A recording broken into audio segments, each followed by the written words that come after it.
আসসালামু আলাইকুম প্রিয় এইচএসসি 2023 সালের পরীক্ষার্থীরা। দেখো, এইচএসসি লেভেলের একটা পরীক্ষা, এই পরীক্ষাটা কিন্তু প্রত্যেকটা শিক্ষার্থীর জন্য গুরুত্বপূর্ণ। কারণ কি, এই যে আমরা রেজাল্টটা করব এবং যে সার্টিফিকেটটা পাবো, এই সার্টিফিকেট আমাদের পরবর্তীতে আমাদের জীবনের গুরুত্বপূর্ণ দিক নির্দেশনা দেবে যে আমি জীবনে কোন দিকে অগ্রসর হতে চাই। আমি ডাক্তার হব, ইঞ্জিনিয়ার হব বা আদার্স কিছু, সমস্ত দিক নির্দেশনা এই সার্টিফিকেটটা দিয়ে দিবে। এখন এই পরীক্ষার্থী, আমি যে এইচএসসি 23 সালের পরীক্ষার্থী, এই সময় পরীক্ষার সময় আমি যখন ইউটিউবে পরীক্ষা বিষয়ে কোনো ভিডিও সার্চ করি, আমি ভিডিও দেখতে পাই যে বাংলাতে প্রচুর পরিমাণ শিক্ষার্থী খারাপ করেছে, বাংলায় প্রচুর পরিমাণ শিক্ষার্থী ফেল যাচ্ছে। বাংলা খাতা দেখা শুরু হয়েছে, বাংলা খাতায় শুধুমাত্র শিক্ষকরা দেখছে ফেল আর ফেল, গণহারে ফেল যাচ্ছে।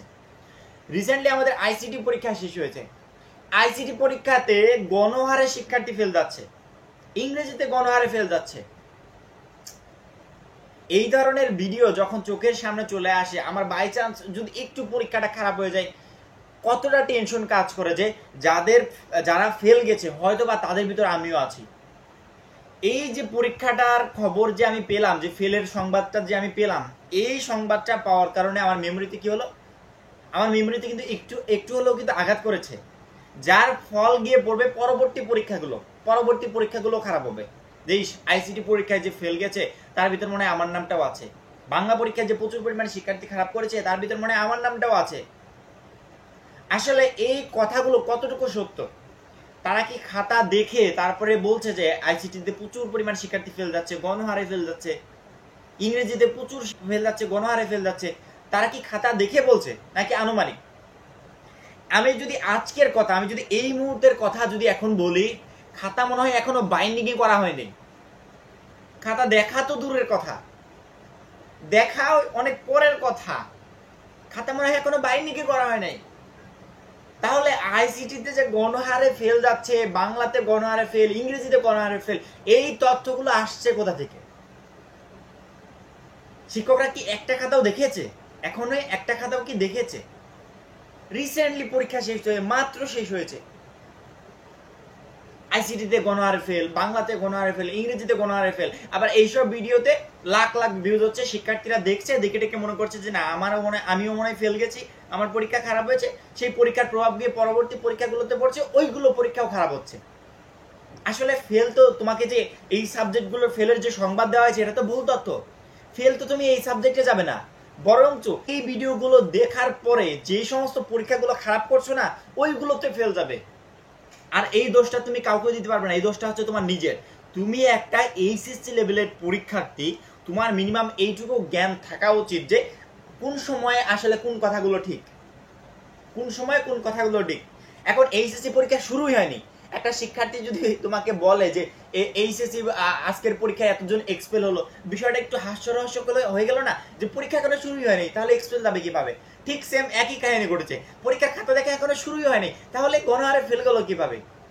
হ্যাঁ, এই তথ্যটা আসলে আসছে কোথা থেকে? গণহারে ফেল যাচ্ছে। আর যারা এই তথ্যটা দিচ্ছে, যদি আসলে গণহারে ফেল যেত তাহলে তারা মিনিমাম একটা প্রুফ দিয়ে দিত, যে এই একটা খাতা রিভিউ করছি যে প্রচুর পরিমাণে শিক্ষার্থী ফেল গেছে, বা এমসিকিউটা রিভিউ করছি প্রচুর ফেল গেছে, এমনটা হতো আসলে। আর যদি পরীক্ষার খাতা দেখা যদি স্টার্ট হতো, সেই বিষয়ে আমি অবশ্যই আগে আপডেট দিতাম যে খাতা দেখা শুরু হয়েছে, খাতাগুলো এইভাবে দেখা হচ্ছে। খাতাটা না দেখাতে পারি, মিনিমাম কয়েকটা স্ক্রিনশট দেখাতাম যে পরীক্ষার্থীরা কিভাবে লিখেছে বা শিক্ষকরা কিভাবে খাতাগুলো দেখছে, এরকম একটা দিতাম। খাতা দেখা আমি দেখেছি, আমি কালকে যখন এইচএসসি বিষয়ে কোনো নতুন আপডেট আসছে কিনা আমি খোঁজ করতে গেলাম, ইউটিউবে, ফেসবুকে, সব জায়গায় খোঁজ করেছি যে এইচএসসি পরীক্ষার্থীদের নিয়ে নতুন আপডেট আসছে কিনা, যে ভিডিও বানাতে হবে। তখন দেখলাম প্রচুর পরিমাণে ভিডিও পরীক্ষা শেষ হওয়ার পর থেকে বাংলা নিয়ে মেতেছিল, বাংলা নিয়ে এরকম ভুলভাল তথ্য দেওয়া হয়েছে, ইংরেজি পরীক্ষা শেষ হওয়ার পর ইংরেজি নিয়ে ভুলভাল তথ্য দেওয়া হয়েছে, আইসিটি পরীক্ষা শেষ হওয়ার পরে আইসিটি নিয়ে সবচেয়ে বেশি পরিমাণে এরকম বিভ্রান্তি ছড়ানো হচ্ছে। আর এই বিভ্রান্তিগুলোতে তোমরা পড়ছো, তোমরা ভিডিওগুলো দেখছো, ভিডিও তো আর আমি দেখছি না, আমি গেছিলাম আপডেট খোঁজ করতে যে এইচএসসিতে এই বিষয়ে নতুন কোনো আপডেট আসছে কিনা। এখন দেখি ওই ধরনের ভিডিওগুলো, আমি নিজেও অবাক হয়ে গেলাম যে খাতা দেখা এখনো শুরুই হয়নি, ফেলের হার কিভাবে প্রকাশ পাচ্ছে। তোমাদেরকে জাস্ট একটা কথাই বলবো, তুমি একটা এইচএসসি লেভেলের পরীক্ষার্থী, আমার এই ভিডিওটা দেখার আগেই তোমার নিজের বিচার বুদ্ধি দিয়ে বিবেচনা করা উচিত ছিল যে আসলে যে তথ্যগুলো তারা দিচ্ছে বা আসলে যে কথাগুলো আমরা শুনছি, এই কথাগুলো কতটুকু সত্য, এই কথাগুলো কতটুকু সত্য, এটা যদি তুমি নিজে বুঝতে, তাহলে আজকে আমার এই ভিডিওটা দেখা লাগতো না। আশা করি আমার আজকের এই ভিডিওর পর থেকে অবশ্যই যেই তথ্যটা তুমি দেখছো বা শুনছো বিচার বিবেচনা করবে। এইচএসসি 23 পরীক্ষার রেজাল্ট প্রকাশের আগে কোনো ধরনের কোনো বিভ্রান্তিতে পড়বে না, রিল্যাক্স থাকো, ইনশাল্লাহ পরীক্ষা যদি ভালো দিয়ে থাকো রেজাল্টও ভালো হবে। অবশ্যই পরবর্তী ভিডিওর জন্য চ্যানেলটা সাবস্ক্রাইব করে রাখবে। সবাই ভালো থাকবে, সুস্থ থাকবে, খোদা হাফেজ।